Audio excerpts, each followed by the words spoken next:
लिखिए, नेक्स्ट लिखिए,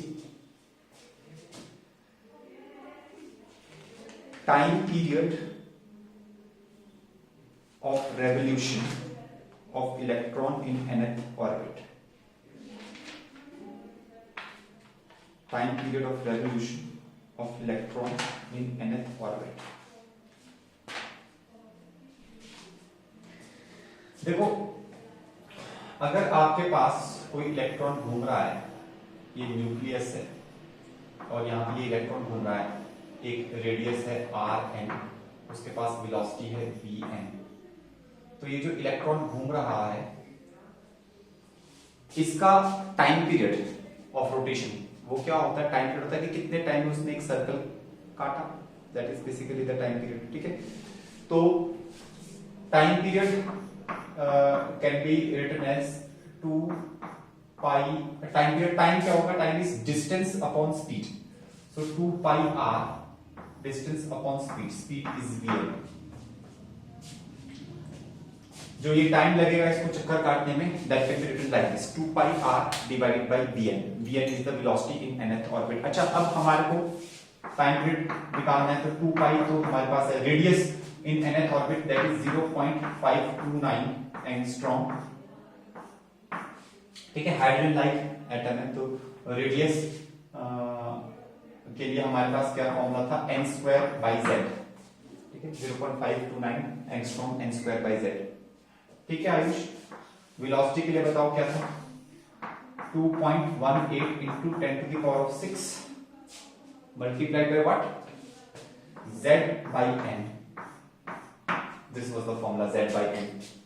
तो अगर हम यहां पर ये देखिए, ये सब का सब क्या है, कांस्टेंट है। ठीक है, ये सब कुछ कांस्टेंट है, so let us suppose that constant is capital N, ये z/n यहां ले जाओ, n ऊपर चला जाएगा, ये बन जाएगा n³/z²। So this is a important result. इस कैपिटल N कांस्टेंट की जरूरत नहीं है हमारे को, निकालने को हम निकाल सकते हैं but we do not require. Time period is directly proportional to n³/z²। इस तरीके से ये फॉर्मूला यूज होता है, मतलब इस तरीके से पूछा जाएगा कि भाई जो लिथियम Li2 पॉजिटिव आयन है, Li2 पॉजिटिव आयन में जो इलेक्ट्रॉन रिवॉल्व कर रहा है सेकंड ऑर्बिट में, उसके टाइम पीरियड का ratio He positive, helium positive ion के सेकंड ऑर्बिट के टाइम पीरियड के रेशो से निकालो। ठीक है, जैसे कर लेते हैं, एक क्वेश्चन कर लेते हैं, एग्जांपल लिख लीजिए, find out the ratio of time period, find out the ratio of the time period of revolution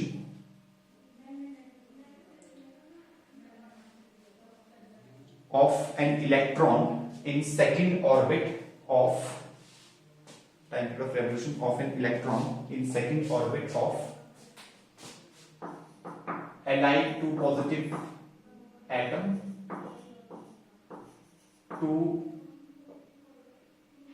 an electron in second orbit of He positive atom to an electron in the second orbit of He positive ion या atom, whatever you want to write। तो अब हमारे पास time period T1 मतलब lithium वाले का, TLi upon time period for जो है हमारे पास अच्छा, वैसे सेकंड ऑर्बिट क्यों करें हम, ऐसा करते हैं थर्ड ऑर्बिट। ठीक है, इसमें कर दो आप थर्ड ऑर्बिट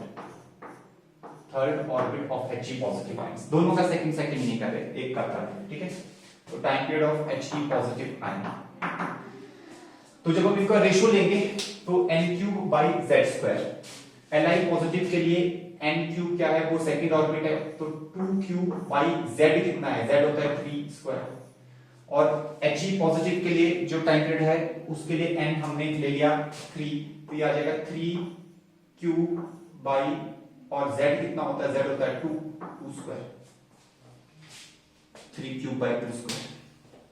तो बस ये 2 ऊपर जाके मल्टीप्लाई होगा, 2 2 सा 4, तो 4 की पावर 5 अपॉन 3 3 सा 9, सॉरी 4 की पावर 5 नहीं, 2 की पावर 5 पावर स्क्वायर होगी, 2 की पावर 5 अपॉन 3 की पावर 5, तो बेसिकली कुछ भी नहीं आ रहा, 2/3 होल टू दी पावर 5 ये आ रहा है। 2/3 का होल टू द पावर 5। दोनों के टाइम पीरियड का रेशियो ऐसे करके आ गया। ऐसे करके मतलब सिंपल सिंपल क्वेश्चन कुछ बनाए जा सकते हैं। मैं तो जस्ट ऐसे बना रहा हूं यहाँ पे क्वेश्चन। तो टाइम पीरियड के ऊपर, क्योंकि तीन चीजें तो स्टैंडर्ड है जो बोर्ड लेवल में होती हैं, वो तीन चीजें कल हमने की, रेडियस, एनर्जी एंड वेलोसिटी। इसके अलावा दो चीजें मैं आपको अभी करा रहा हूं। एक तो हमने कर दिया टाइम पीरियड ऑफ रेवोल्यूशन, ठीक है। अच्छा, टाइम पीरियड ऑफ रेवोल्यूशन ये है। अच्छा, फिर अगर इसी में अगर कोई एंगुलर वेलोसिटी पूछ ले, angular velocity is 2 pi by t, तो जो time period is directly proportional to n cube by z square, तो angular velocity is proportional to, उल्टा हो जाएगा, z square by n cube. ये यहीं पे लिखवा देता हूं मैं। Angular velocity of any electron which is revolving in nth orbit and having atomic number of z, hydrogen like atom है, तो वो n cube z square by n cube हो जाएगा। एंगुलर वेलोसिटी भी पूछी जा सकती है, ठीक है। तो ये तो टाइम पीरियड से रिलेटेड है। फ्रीक्वेंसी भी पूछ सकते हैं। फ्रीक्वेंसी और एंगुलर वेलोसिटी तो सेम ही होती है। अगर फ्रीक्वेंसी ऑफ रेवोल्यूशन पूछा जाए तो frequency will also be directly proportional to z square upon n cube. But main चीज अब यहां पे है, जिसपे क्वेश्चन आया था ऑलरेडी कंपटीशन में, that is our magnetic field, ठीक है। तो that is our magnetic field, क्योंकि अगर यहां पर ये इलेक्ट्रॉन ऐसे रिवॉल्व कर रहा है तो सेंटर पे कोई ना कोई मैग्नेटिक फील्ड होगी, तो वो मैग्नेटिक फील्ड किसके डायरेक्टली प्रोपोर्शनल होता है, ठीक है।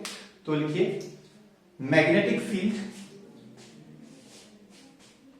Due to a revolving electron at the center of nucleus, center of atom, magnetic field due to a revolving electron at the center of atom।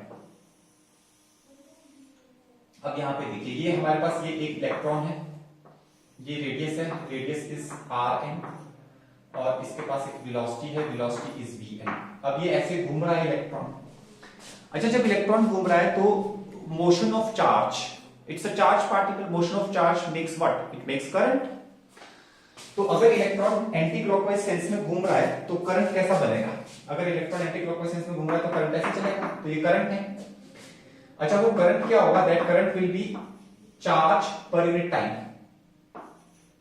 Charge per unit time, and charge is what, charge is small e and time is time period. और time period हमने अभी यहां पे निकाला, पिछले वाले part में time period हमने निकाला, ठीक है। अच्छा, what is the magnetic field here? Magnetic field का एक फॉर्मूला था mu not I upon 2r। ये फॉर्मूला होता है, r इज rn, रेडियस, ठीक है। तो यहां पर आपके पास आ जाएगा magnetic field is equal to mu not upon 2, current की जगह पे डाल दो e बाई टी, और यहां पे आ जाएगा rn इज द रेडियस। ऐसे करके आ गया। अच्छा, तो मैग्नेटिक फील्ड क्या आ जाएगा? Mu not e by 2। Time period क्या होता है? टाइम पीरियड होता है 2 पाई r, अभी कर रहे थे पिछली बार हम, 2 पाई rn divided by velocity vn। Time period is 2 pi r by velocity vn, और यहाँ पे भी rn है। rn मल्टीप्लाई हो जाएगा, rn स्क्वायर बन जाएगा, vn ऊपर चला जाएगा, तो ये आ जाएगा mu not e into vn divided by 2 to the 4 pi into rn का होल स्क्वायर। ये तो कांस्टेंट है, mu not e upon 4 pi is constant. तो यहां पर हमारे को कांस्टेंट की वैसे कोई जरूरत नहीं है, लेकिन चलो अभी फिलहाल हम और भी कांस्टेंट आने वाले हैं। Mu not e upon 4 pi, velocity का फॉर्मूला था 2.18 into 10 to the power 6 into z by n, और रेडियस का फॉर्मूला था आपके पास 0.529 into 10 to the power minus 10 into n square by z। ये फॉर्मूला था, ठीक है। अब ये सारे के सारी चीजें कांस्टेंट है, इस सारे कांस्टेंट को मैं कुछ भी ले लेता हूं, ठीक है। मान लो मैंने इसको कैपिटल N ले लिया, ये z ऊपर जाएगा। अच्छा, होल स्क्वायर भी है, सॉरी, रेडियस का होल स्क्वायर भी तो है, तो इसका होल स्क्वायर भी करना पड़ेगा। तो यहाँ z स्क्वायर बनेगा, वो z स्क्वायर ऊपर जाके z से मल्टीप्लाई होगा, तो वो बन जाएगा z क्यूब अपॉन, यहाँ n है, यहाँ n की पावर 4 है, तो ये बन जाएगा n की पावर 5। तो basically magnetic field will be some constant into z cube upon n की power 5, or you can say that magnetic field is directly proportional to z cube upon n की power 5. ये question already आ चुका है, this was there, ठीक है, but इस चीज के ऊपर बेस्ड न्यूमेरिकल नहीं आया अभी तक, बट दिस इज देयर कि मैग्नेटिक फील्ड कैसे वेरी करती है, ठीक है, तो न्यूमेरिकल भी आ सकता है, ठीक है, आपको बेसिक क्लियर होना चाहिए, ठीक है, तो लिख लीजिए कैसे आ सकता है numerical. Find the ratio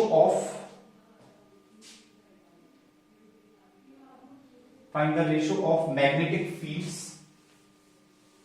at the center of atom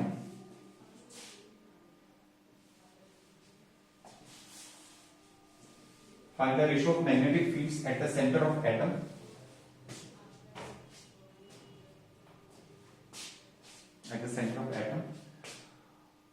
due to number first part due to फिर नंबर 1 लिखना, फर्स्ट है an electron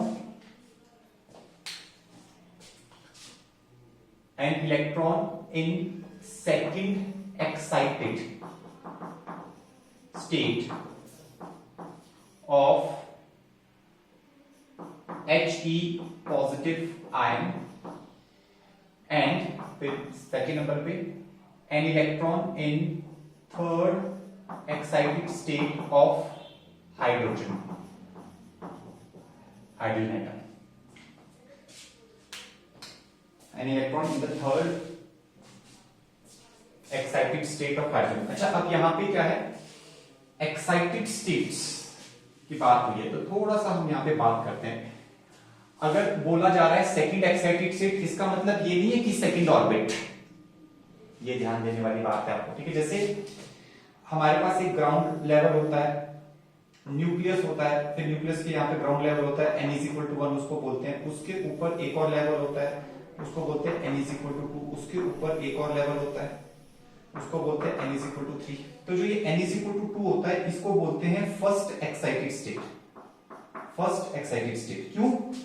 क्योंकि ग्राउंड लेवल से इलेक्ट्रॉन कभी भी एक्साइट होकर सबसे पहले यहां पहुंचेगा, सबसे क्लोजेस्ट ही है, इसलिए इसको फर्स्ट एक्साइटेड स्टेट बोलते हैं. n = 2 को, n = 3 को बोलते हैं सेकंड एक्साइटेड स्टेट, ठीक है. लैंग्वेज का ध्यान रखना पड़ता है, अगर एक्साइटेड स्टेट्स की बात कर रहे हैं और बोल रहे हैं कि सेकंड एक्साइटेड स्टेट, तो सेकंड एक्साइटेड स्टेट का मतलब ये नहीं कि n = 2, ठीक है. सेकंड एक्साइटेड स्टेट का मतलब है n = 3.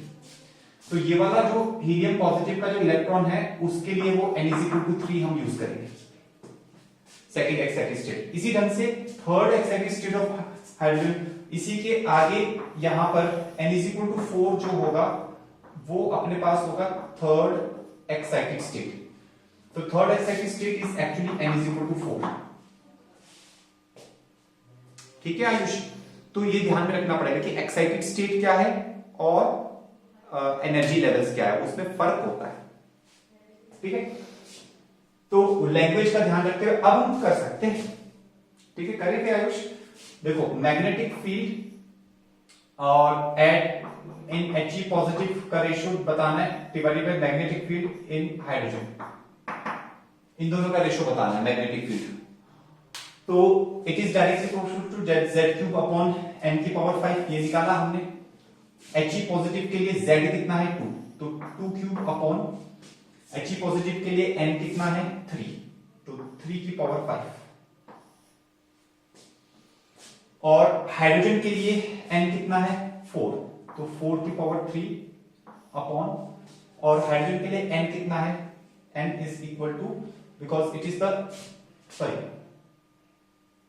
हाइड्रोजन के लिए z जो है वो है 1, तो 1 की पावर 3, n जो है n इज एक्चुअली 4 की power 5. This is like this. अब ये 4 की पावर 5 ऊपर ले जाओ, ये आ जाएगा 2³ अपॉन 3 की पावर 5 मल्टीप्लाई बाय 4 की power 5 upon 1.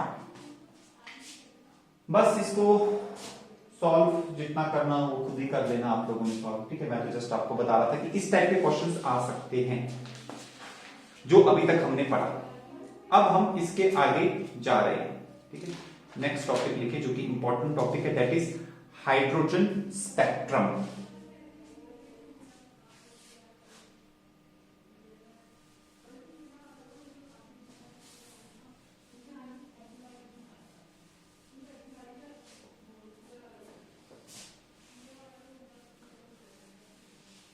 Hydrogen spectrum.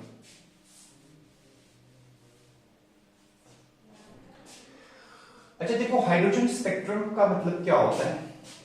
Bohr और उसके साथ उसके कई सारे साथी थे, वो क्या कर रहे थे, what they were doing, they were studying the hydrogen spectrum.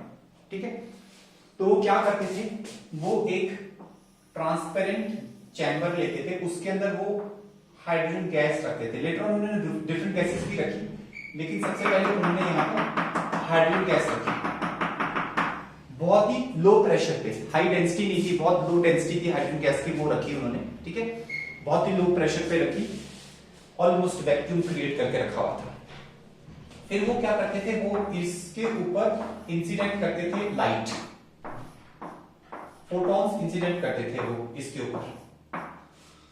जब वो लाइट इंसिडेंट करते थे, फोटॉन्स इंसिडेंट करते थे इस हाइड्रोजन के ऊपर, तो उन्होंने क्या देखा, ये लाइट जो है यहां से इसको पास करके चली जाती है। जब ये, क्योंकि ये ट्रांसपेरेंट है, पास करके चली जाती है, तो उन्होंने देखा कि जितनी वेवलेंथ उन्होंने यहां पर जो है, जितनी वेवलेंथ उन्होंने यहां पर इंसिडेंट कराई, वो सारी की सारी वेवलेंथ यहां पर पास नहीं करी। Some of the wavelengths were missing. तो इसको कहा जाता है डार्क लाइंस, कि भाई जो यहां से नहीं आ पाई जो वेवलेंथ्स, वो मिसिंग वेवलेंथ थी, they are called the dark lines. ठीक है, वो मिसिंग क्यों थी, why they were missing, because some of the photons या some of the wavelengths were absorbed by the hydrogen atom, not all।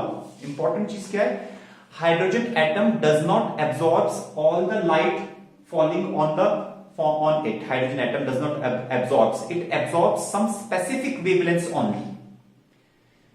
और वो wavelengths यहां पर मिसिंग थी, क्योंकि वो absorb कर ली गई थी। तो बोहर ने क्या किया, वो लिख लिया कि ये wavelengths मिसिंग है, और ये एक्सपेरिमेंट को बार बार किया, वही वेवलेंथ हर बार मिसिंग होती थी, वही वेवलेंथ हर बार मिसिंग होती थी। तो ही वाज क्वाइट श्योर कि there is something related to the atomic model with this experiment. उसके बाद क्या होता था, उसके बाद ये जो हमारे पास हाइड्रोजन है, ये कुछ वेवलेंथ्स को या कुछ एनर्जी को ये एमिट भी करता था। It used to emit some energy. This is emitted spectrum, जो ये एमिट करता था, and this is your absorption spectrum, and this was your incident light. Incident light, उसमें से एब्जॉर्प्शन स्पेक्ट्रम, मतलब कि जो वेवलेंथ वहां पे मिसिंग थी, that basically constitutes the absorption spectrum and emission spectrum. ये तो एमिशन स्पेक्ट्रम में जो अच्छा एमिट करता था। अच्छा एमिट क्यों करता था, क्योंकि हाइड्रोजन के अंदर जो इलेक्ट्रॉन्स है वो हायर एनर्जी पे एक्साइट होते थे, और हायर एनर्जी पे एक्साइट होने के बाद फिर वो डीएक्साइट होते थे। तो वो डीएक्साइट होते थे, तो डीएक्साइटेशन में वो क्या करते थे, एनर्जी एमिट करते थे। तो वो एनर्जी जो एमिट करते थे डीएक्साइटेशन में, वो एमिटेड स्पेक्ट्रम में आया। अब वो एमिटेड स्पेक्ट्रम में आया, तो उन्होंने इस वेवलेंथ को भी स्टडी किया। तो बहुत हैरानी की बात थी कि ये जो एमिटेड स्पेक्ट्रम में जो वेवलेंथ आती थी, वो भी एक स्पेसिफिक वेवलेंथ आती थी, और यहाँ पे जो डार्क लाइंस होती थी एब्जॉर्प्शन स्पेक्ट्रम में, जो डार्क लाइंस होती थी, वो भी एक स्पेसिफिक होती थी हर बार। तो वो हर बार उसको नोट कर लेते थे। तो दिस एक्सपेरिमेंट दे डिड, और फिर उन्होंने बहुत हार्ड वर्क किया, बोहर ने काफी हार्ड वर्क किया इस एस्पेक्ट के ऊपर, और उसने जो है ये कॉन्सेप्ट बताया। उसने क्या बोला, उसने बोला कि देखो क्या हो रहा है, अगर हाइड्रोजन एटम है, ये न्यूक्लियस है, और यहां पर मान लो इलेक्ट्रॉन अभी ग्राउंड स्टेट में, लेट अस सपोज, ठीक है, और उसने बोला कि यहां से जो फोटॉन्स आ रहे हैं, वो फोटॉन्स आते हैं, उनमें से कई फोटॉन्स इलेक्ट्रॉन्स से टकराते हैं। अच्छा, इसके बहुत सारे एनर्जी के लेवल्स हैं, ठीक है, बहुत सारे एनर्जी के लेवल्स हैं, like this, like this, like this, ठीक है। ये ग्राउंड लेवल है, फिर उससे ऊपर, फिर उससे ऊपर, ठीक है। इनफैक्ट हम उस फॉर्मूले के जरिए, जैसे वो फॉर्मूला था ना हमारे पास, energy in nth level that is -13.6 into z square upon n square, ये फॉर्मूला था। z को 1 डाल दो, z को 1 डाल दिया हाइड्रोजन के लिए, तो 13.6 अपॉन n स्क्वायर। अब यहां पर अगर हम एनर्जी के डिफरेंट लेवल्स की बात करें, जैसे अगर हम ग्राउंड लेवल की n is equal to 1 this called as the ground level, तो आप n इज इक्वल टू 1 यहां डालोगे तो कितनी एनर्जी आएगी, यहां पे एनर्जी जो आएगी n इज इक्वल टू 1 के लिए, ठीक है, यहां पे एनर्जी जो आएगी, energy will be E1 will be minus 13.6 volt electron volt. अच्छा, उससे ऊपर वाला level that is n is equal to 2, second orbit कह लो, ठीक है, या फिर फर्स्ट एक्साइटेड स्टेट कह लो, ठीक है आयुष, समझ में आ रहा है ना, n इज इक्वल टू 2, तो उसके लिए एनर्जी कितनी आएगी, यहां पे 2 डाल दो, 2 टू 4, तो ये आ जाती है E2 माइनस 3.4, कैलकुलेशन करके देखना आप, माइनस 3.4 इलेक्ट्रॉन वोल्ट आ जाती है। अच्छा, फिर n is equal to 3 is the third orbit, third orbit कह लो, या फिर इसको सेकंड एक्साइटेड स्टेट भी कह सकते हो आप, ठीक है, तो इसके लिए जो एनर्जी आ जाती है that is minus 1.51 electron volts, ठीक है। उसके बाद n is equal to 4, n is equal to 4 के लिए जो एनर्जी आ जाती है E4 माइनस 0.85, बस 0.85 electron volts and so on, ठीक है। तो ऐसे करके आप ये एनर्जी की वैल्यूज आप ये याद ही कर लेना, basically you can memorize them, ठीक है, फायदा रहेगा इससे। तो उसने क्या कहा, बोर ने कहा कि जो इलेक्ट्रॉन है, जब वो कोई फोटोन आता है, फोटोन को की एनर्जी को वो एब्जॉर्ब करता है, वो हायर स्टेट पे चला जाता है। जब वो हायर स्टेट पे चला जाता है तो वहां जाने के लिए वो उस फोटोन को एब्जॉर्ब कर लेता है, और वो सारे फोटॉन्स एब्जॉर्ब नहीं करता, क्योंकि इतनी सारे फोटॉन्स आ रहे थे, कुछ ही यहाँ पे डार्क लाइंस थी, सारी की सारी डार्क लाइंस नहीं थी, वो कुछ ही फोटॉन्स को एब्जॉर्ब करता है। वो फोटॉन्स वो होते हैं जिनके पास एनर्जी उतनी होती है जो यहाँ पर डिफरेंट जो एनर्जी लेवल्स है उनके बीच में जो एनर्जी डिफरेंस है, क्योंकि भाई अगर इस फोटोन के पास उतनी एनर्जी होगी जो इस लेवल और इस लेवल के बीच का एनर्जी डिफरेंस है, अगर उतनी एनर्जी होगी तभी ये इलेक्ट्रॉन यहां से वहां एक्साइट होगा, अदरवाइज नहीं होगा, ठीक है। अगर इसके पास इतनी एनर्जी ही नहीं है कि ये नियरेस्ट ऑर्बिट तक भी एक्साइट हो, तो वो फोटोन का कोई फायदा नहीं है, वो फोटोन अगर टकराएगा भी तब भी वो कुछ एक्साइट नहीं करेगा, इसको इलेक्ट्रॉन को एक्साइट नहीं करेगा।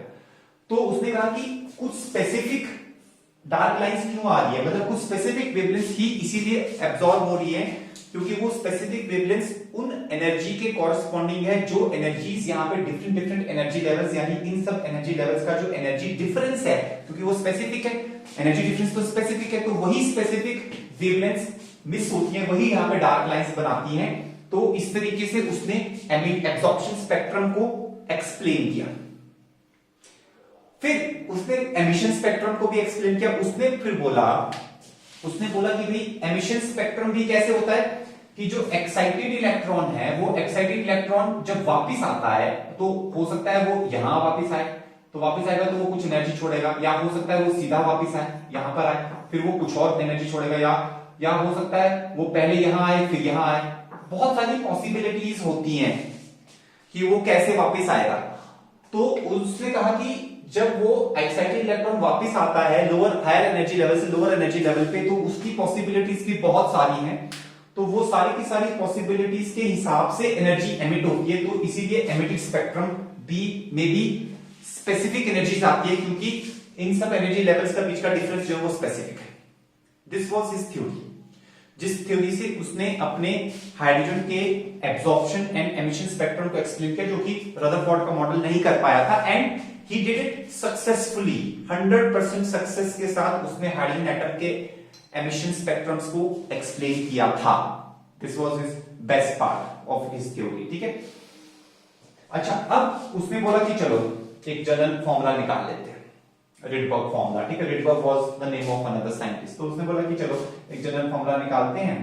लेट अस सपोज कि यहां पर ये हमारे पास एनर्जी ऑफ ये n1 लेवल है और यहां कहीं पे ये n2 लेवल है, यहां पर एनर्जीज En1 और En2 है। तो अगर मान लिया जाए कि हायर एनर्जी लेवल से इलेक्ट्रॉन लोअर एनर्जी लेवल पे आता है तो कितनी एनर्जी वो छोड़ेगा, delta E, what energy it will give out.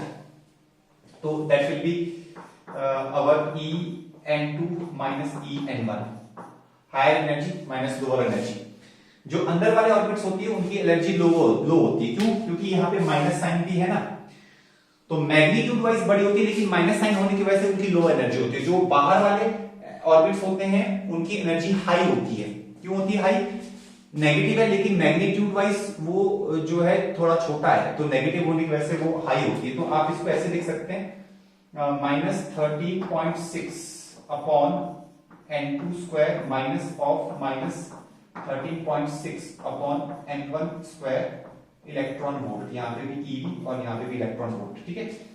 अब यहाँ पे कॉमन ले लो, 13.6 इलेक्ट्रॉन वोल्ट यहाँ पे आ जाएगा, 13.6 इलेक्ट्रॉन वोल्ट यहाँ आ जाएगा 1 upon n1 square minus 1 upon n2 square.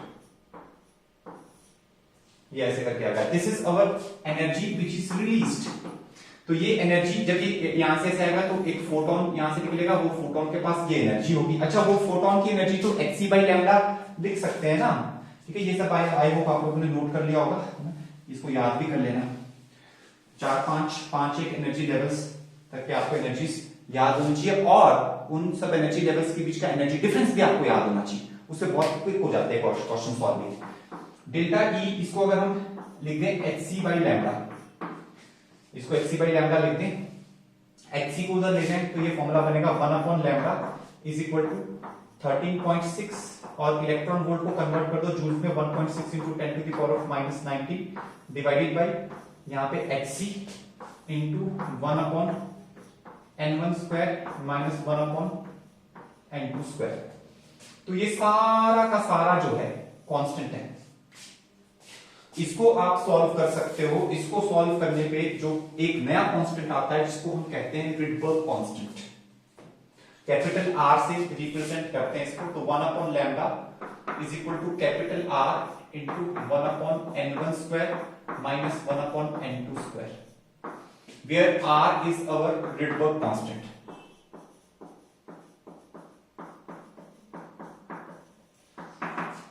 ठीक है, रिडबर्ग कांस्टेंट की जो वैल्यू होती है वो हम लेंगे 1.1 into 10 to the power of 7 metre inverse, ठीक है। वैसे तो 1.097325 इसकी वैल्यू होती है, ठीक है, बट हम यही वैल्यू इसकी रिडबर्ग कांस्टेंट की लेंगे। ये किसके लिए है? ये एग्जैक्टली हाइड्रोजन एटम के लिए है। अच्छा, for hydrogen like atom, hydrogen like atoms, hydrogen like atoms पता ही है आपको, ठीक है ना, जैसे Li2 positive, He positive ions है ना, उनके लिए क्या हो जाएगा 1 upon lambda is equal to R into Z square multiplied by 1 upon n1 square minus 1 upon n2 square. n2 is the higher energy level, n1 is the lower energy level, ठीक है। तो जब हायर एनर्जी लेवल से lower energy level पे de-excitation होता है तो ये वेवलेंथ जो है रिडबर्ग फॉर्मूले के हिसाब से जो वेवलेंथ है वो वेवलेंथ जो है वो एमिट होती है।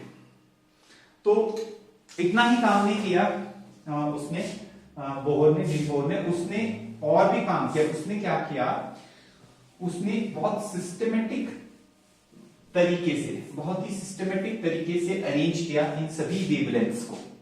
He arranged it in a very systematic way. वो सिस्टमेटिक वे जो है वो हमें सीखना है। जैसे मान लीजिए ये हमारे पास जो है this is our ground level, ठीक है, और ये उससे ऊपर का लेवल है, ये उससे ऊपर का लेवल है, ऐसे करके कुछ लेवल्स बना लीजिए।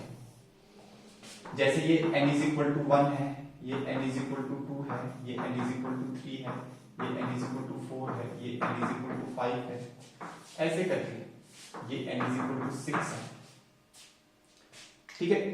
These are the different levels. तो उसने कहा, उसने जब स्टडी किया तो उसने देखा कि अगर किसी भी हायर एनर्जी लेवल से इलेक्ट्रॉन डी एक्साइट होकर ग्राउंड लेवल तक आता है, कोई भी हायर एनर्जी लेवल है वहां से इलेक्ट्रॉन डी एक्साइट होकर कहां पहुंचता है, ग्राउंड लेवल तक पहुंचता है, तो हमेशा जो ये वेवलेंथ है, ये वेवलेंथ जो निकालते हैं, हमेशा ये वेवलेंथ जो है अल्ट्रा वायलेट रीजन में आती है ऑलवेज।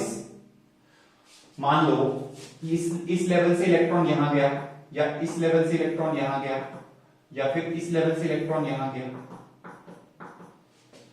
किसी भी हायर एनर्जी लेवल से अगर इलेक्ट्रॉन ग्राउंड लेवल पे आता है तो जो वेवलेंथ फोटोन जो निकलता है उस फोटोन की जो वेवलेंथ होती है वो अल्ट्रा वायलेट रीजन में होती है।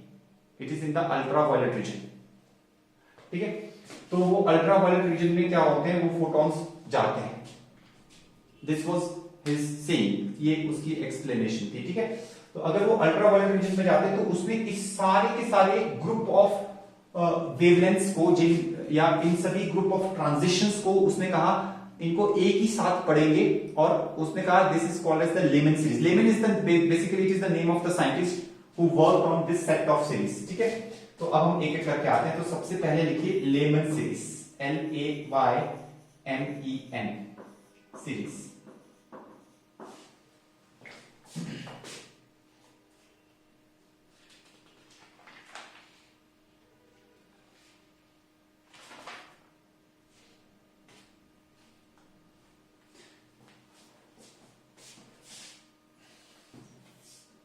LYMAN, not LAYMAN, LYMAN।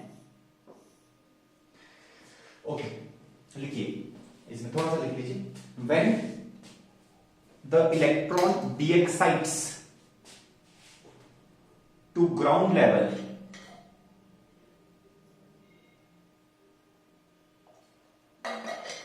from any other higher level, when the electron de-excites to ground level from any other higher level,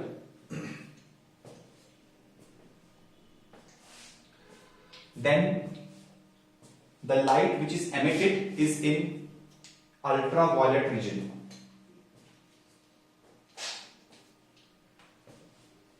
Then the light which is emitted is in ultraviolet region, and it forms Lehman series.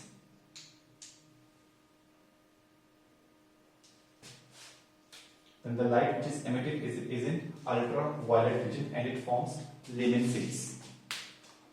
ठीक है, अच्छा अब यहां से बहुत question आते हैं जो अब हम ये कर रहे हैं स्टार्ट, आज जो हम कर रहे हैं लेमन सीरीज तब बनती है। ठीक है, तो लेमन सीरीज में एक चीज फिक्स्ड है कि जो लोअर एनर्जी लेवल है N1 that is always 1, but N2 is not fixed. N2 can be anything above 1. N2 can be 2, it can be 3, it can be 4, anything.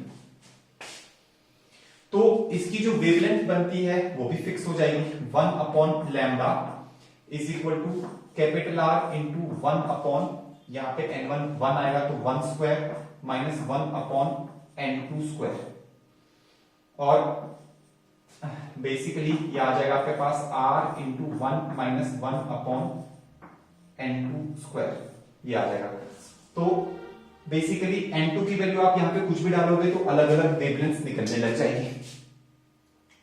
अब इंपॉर्टेंट चीज ये है कि ये लैम्डा की मैक्सिमम वैल्यू कब आती है, वो कितनी होती है, वो आपको याद रखनी है कि भाई मैक्सिमम वेवलेंथ कब एमिट होगी, और ये लैम्डा की मिनिमम वैल्यू कब आएगी, वो चीज भी आपको याद रखनी है। तो ये डिपेंड करेगी लैम्डा की मैक्सिमम और मिनिमम वैल्यू N2 के ऊपर। तो N2 की जो मिनिमम वैल्यू वो 2 है और मैक्सिमम वैल्यू N2 की इंफिनिटी है, कुछ भी हो सकती है। तो एक वैल्यू मैक्सिमम या मिनिमम में से एक वैल्यू N2 की 2 के लिए आएगी और एक वैल्यू N2 की वैल्यू इंफिनिटी के लिए आएगी। ठीक है, तो हम यहां पे कर लेते हैं for lambda max maximum wavelength to be emitted. ठीक है, for lambda max maximum wavelength अगर एमिट करवानी है तो N2 की वैल्यू 2 होनी चाहिए, N2 इज इक्वल टू 2। तो आपके पास 1 upon lambda max will be equal to R multiplied by 1 minus 1 upon 2 square. ये आपके पास मैक्सिमम वेवलेंथ आपको ये देगा। थोड़ा इसको सॉल्व कर दो तो ये आ जाएगा आपके पास 4 1 बाय 4 माइनस 1 ये आ रहा है R इंटू 3 बाई 4। उसके बाद आप इसको रेसिप्रोकल कर दो तो आपके पास क्या आ जाएगा, आपके पास आ जाएगा lambda max is equal to 4 upon 3R।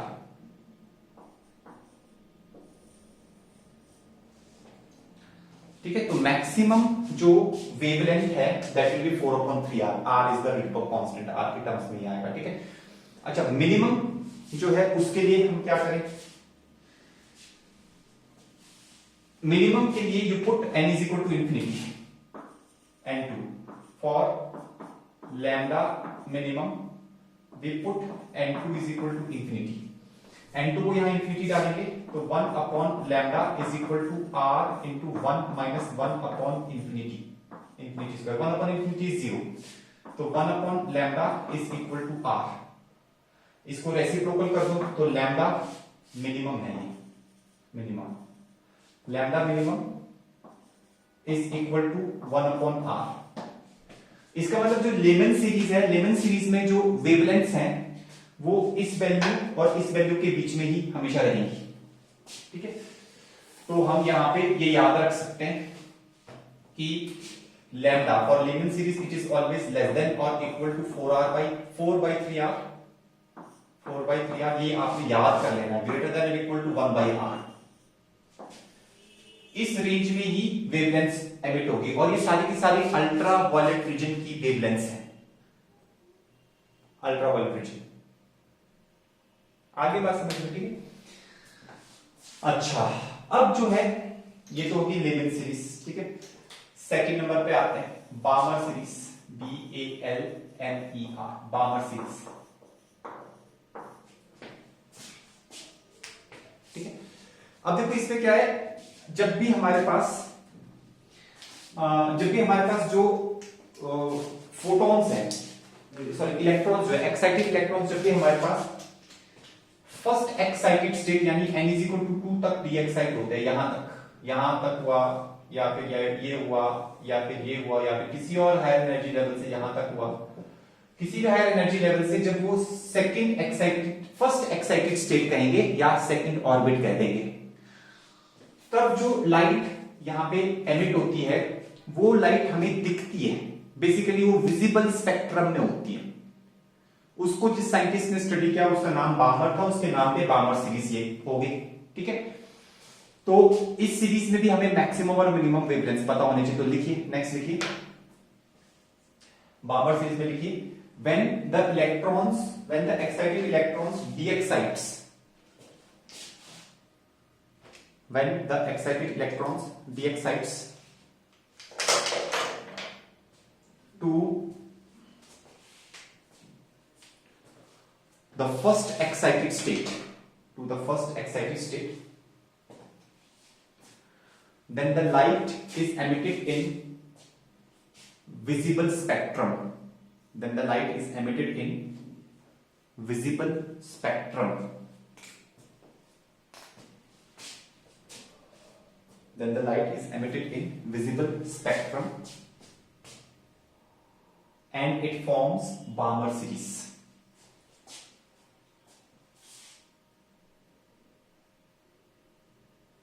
And it forms Balmer series.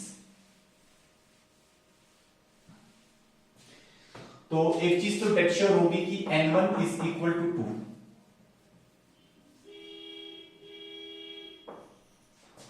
और n2 कुछ भी हो सकता है लेकिन 2 से बड़ा ही होगा, क्योंकि हायर टू लोअर ट्रांजिशंस हो रहे हैं, तो 2 से बड़ा क्या होता है, 3, 4, 5, 6 अप टू इंफिनिटी, कुछ भी हो सकता है, इंटीजर रहेगा बेसिकली, n1 n2 इंटीजर्स तो रहेंगे, ठीक है।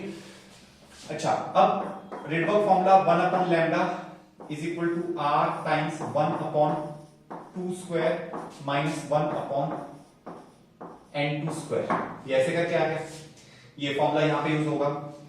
अब मैक्सिमम और मिनिमम वेवलेंथ के लिए मैंने आपको क्या कहा, जब भी आपने लैम्डा मैक्सिमम निकालना है तो आपने n2 की मिनिमम वैल्यू यहां डालनी है, दैट इज 3, और जब भी आपने लैम्डा मिनिमम निकालना है तो आपने n2 की वैल्यू मैक्सिमम डालनी है, that is infinity, this is how we get, ठीक है।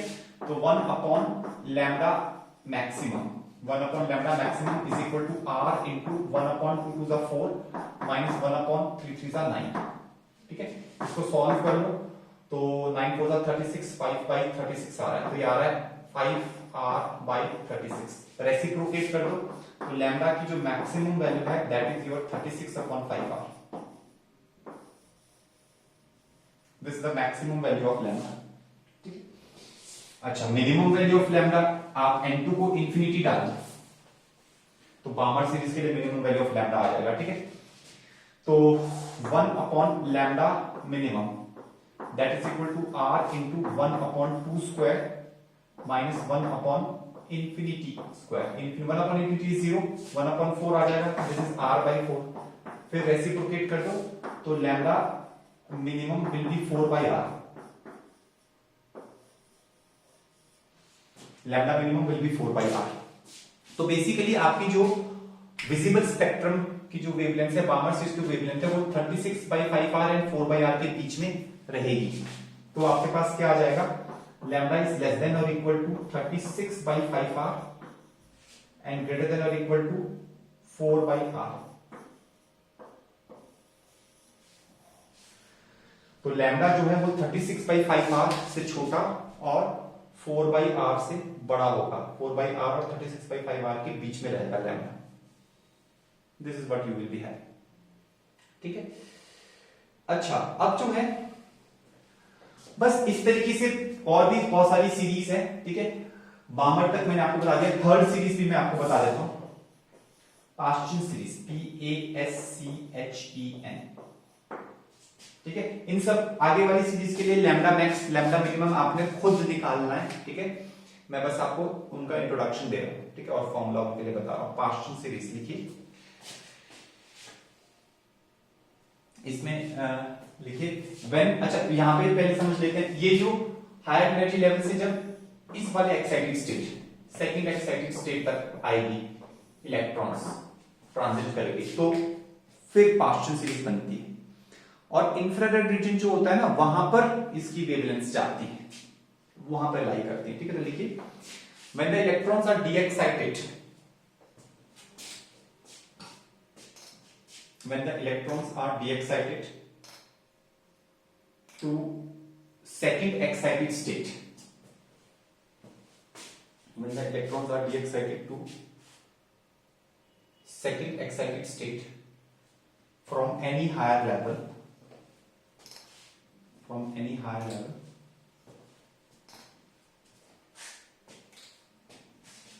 then the light is emitted in, then the photons are emitted in infrared region. Then the photons are emitted in infrared region,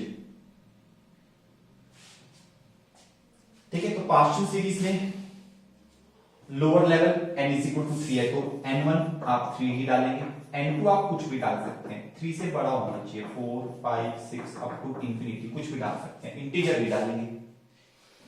तो 1 by lambda क्या आएगा, that will be equal to r into 1 upon n1 का square, that is 3 square minus 1 upon n2 का square. ये आपके पास standard formula बन जाएगा wavelength निकालने के लिए। अब यहाँ पे अलग अलग वेवलेंथ आएगी, एक मिनिमम होगी, एक मैक्सिमम वेवलेंथ होगी, और उस मिनिमम और मैक्सिमम के बीच में जितनी भी वेवलेंथ है वही पाश्चियन सीरीज की सारी वेवलेंथ आएंगी, ठीक है। तो मिनिमम के लिए आप यहाँ n2 की मैक्सिमम वैल्यू डालोगे, वो कितनी होती है, infinity.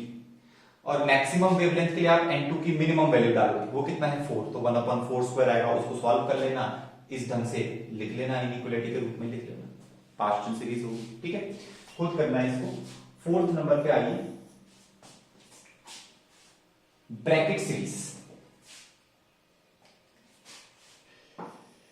BRACKETT, Brackett series. Brackett series में क्या होता है, शॉर्ट में लिख लीजिए, of course n is equal to 4 पे आएंगी, ठीक है। हायर एनर्जी लेवल से n इज इक्वल टू 4 पे डी-एक्साइट होंगी, हायर एनर्जी लेवल से n is equal to 4। n is equal to 4 क्या होता है, n is equal to 4 is our third excited state actually, ठीक है। तो लिख लीजिए, in this the electrons are de-excited to third excited state,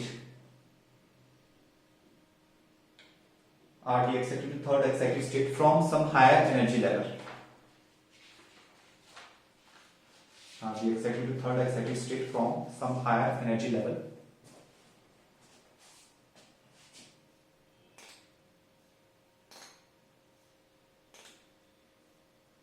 are de-excited to third excited state from some higher energy level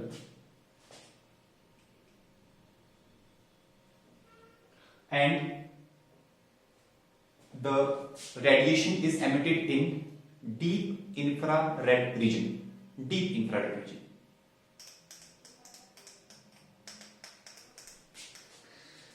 तो भाई आपके पास जो N1 है वो तो फिक्स हो गया 4 और N2 फिक्स नहीं हुआ, वो 5 हो सकता है, 6 हो सकता है, 7 हो सकता है, इंफिनिटी तक कुछ भी हो सकता है। फॉर्मूला भी आपके पास 1/λ is equal to R into 1/4 का स्क्वायर माइनस 1/N2 का स्क्वायर। ये आ गया। मैक्सिमम मिनिमम खुद निकालना, थोड़े थोड़े स्पेस छोड़ देना, आपने खुद निकालना है।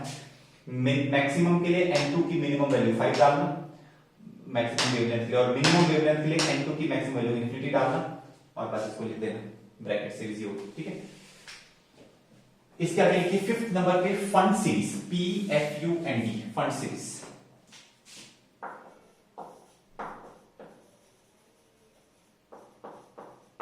ये भी सब साइंटिस्ट्स के नाम पे फंड सीरीज।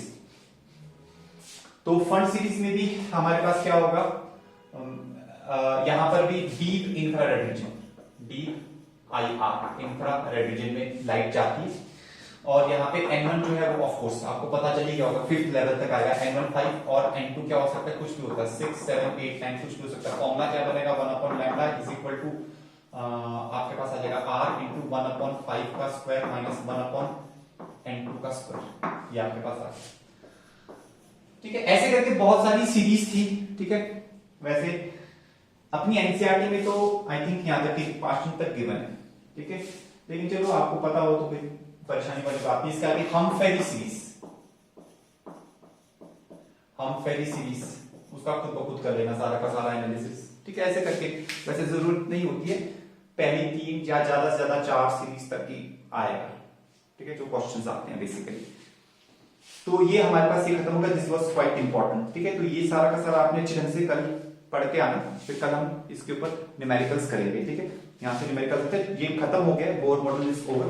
ठीक है, एक दो छोटी मोटी चीजें हैं वो मैं कल आपको समझाऊंगा, न्यूमेरिकल्स कराऊंगा, और उसके बाद हम चले जाएंगे अपने नेक्स्ट टॉपिक पे, दैट इज एक्सरेज। ठीक है।